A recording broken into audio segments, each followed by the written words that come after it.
Vandaag gaan we het hebben over marketing. En dat doen we met een van Amerika's beroemdste marketeers, Michael Linton. Hij heeft zijn eigen column over marketing in het gezaghebbende tijdschrift Forbes. En dat is niet zomaar. Hij was ooit hoofdmarketing bij de elektronica-keten Best Buy, 7 jaar lang zelfs. Een van Amerika's grootste elektronica-ketens. Daarna werd hij een hele tijd directeur marketing bij eBay.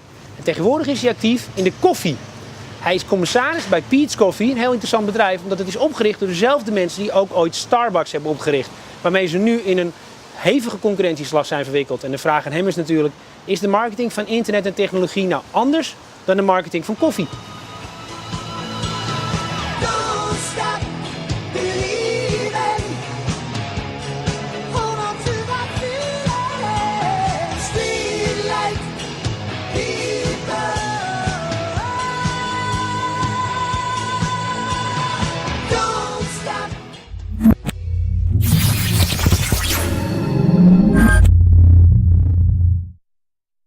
I wanted to be a famous writer. How did that work out? It didn't really happen. Even though writing for Forbes has been it's been kind of fun. Yeah. And I was editor of a newspaper.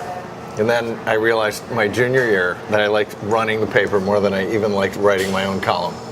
And that was business. And I should be in business. And I've been taking math electives, so I ended up getting a market research degree and going straight to business school from Bowling Green, Ohio, to Duke Business School in North Carolina.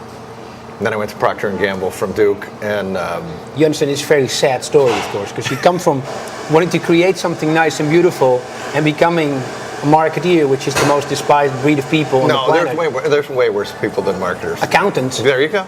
Yeah, but that's bankers now. Lawyers. No, lawyers pretty much. Car salesmen. No, lawyers are here. Car salesmen, bloggers. That's true. You got me there. A lot of what I like about marketing is it blends math and creativity at the same time. And I think of marketing much differently than you do. I think of it probably, or at least than I would guess that you do. I would say that when I think about marketing is actually, it's selling stuff today while you position the business for tomorrow and while you understand consumers enough to position that business correctly.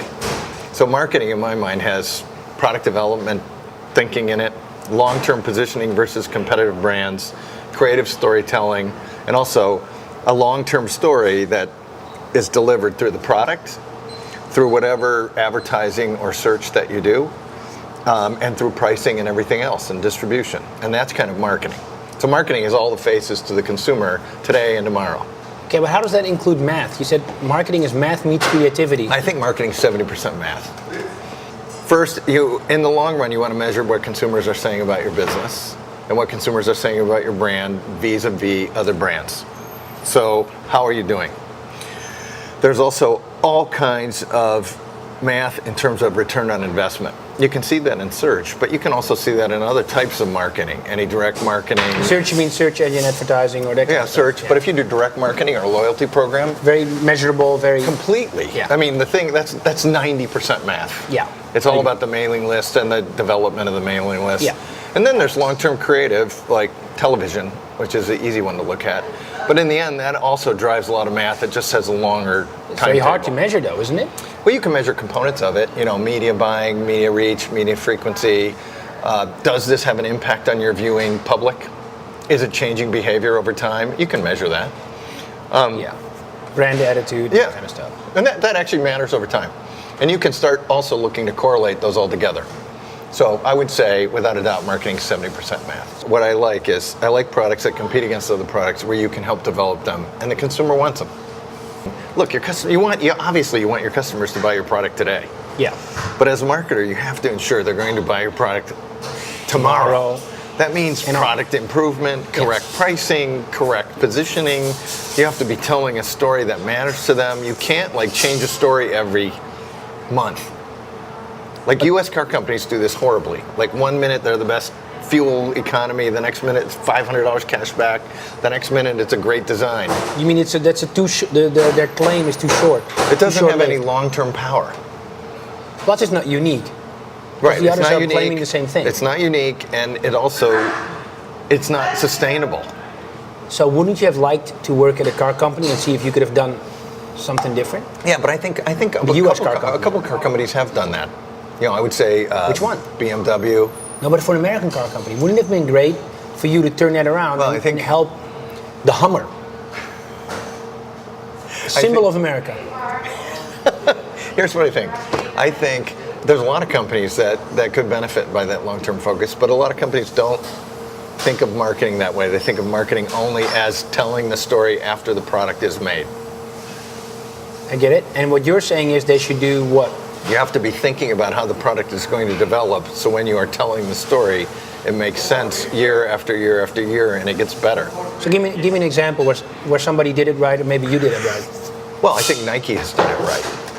I think Nike is an easy example. I think Apple has done it right. I actually think Walmart has done it very well. I can't change the story and the product every 2 years because consumers don't think like that. Here's what I think consumers take away from the Nike story is, if I want to do my best, I'll buy these shoes. I think Apple's very consistent in their thing too, which is if you want elegant user interface where technology meets hardware, Apple wins that. And I think you can go all the way back to the beginning of the Mac and look at that body of work, and it's almost always the same story, which is this thing it makes technology work for you. Yeah. Whether it's the iPod, the iPhone, the Mac, whatever, it's all the same. Let's say if you have an internet company or you have a website, how do you communicate your benefit? Everybody just uses search. You got this little benefit that you can communicate in what is it? I don't know how many characters, 100 characters on the Google page. It's difficult. The search box is only one thing. It's only part of your whole marketing story. And I think if you try and build a brand off of pure search, it's going to be really hard. Somebody else going to outbid you. First of all, it's going to have your spot, but in the end, and it's going to look the same.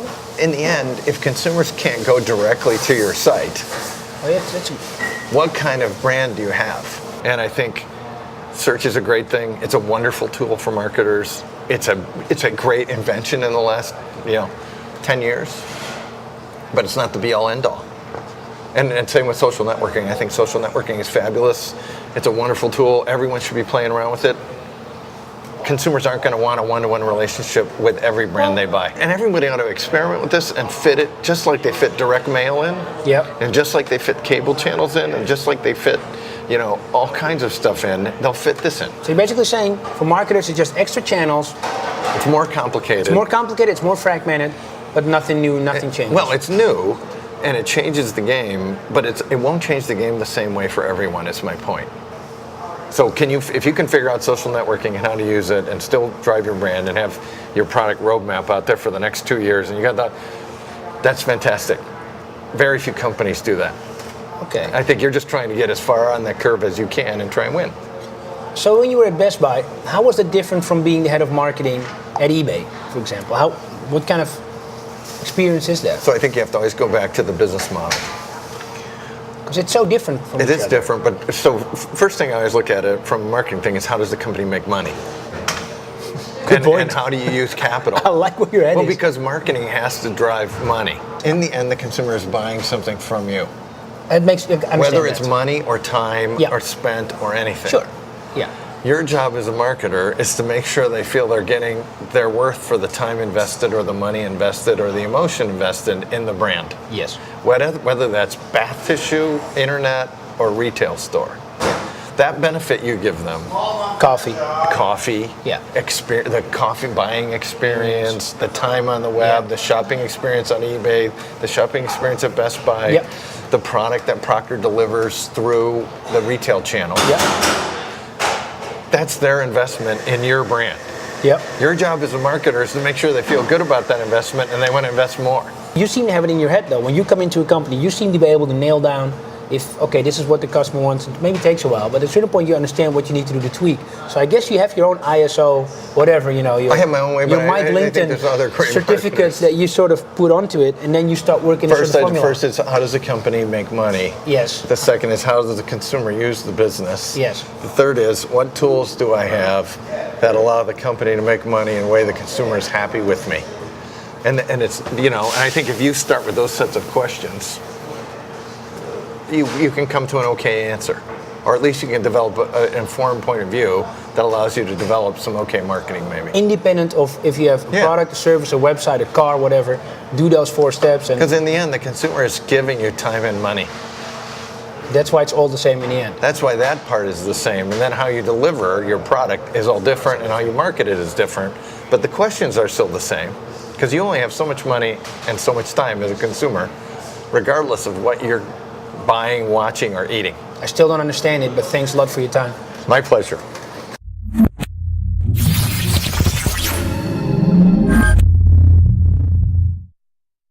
Why are we here at a Pete's Coffee? Well, When we all know Starbucks is better. Oh, that's so wrong. Pete's is a good coffee. It's an excellent coffee. It wins blind taste tests. Tell it's not the best coffee you've had. Yeah, but I filled it with Starbucks. Don't stop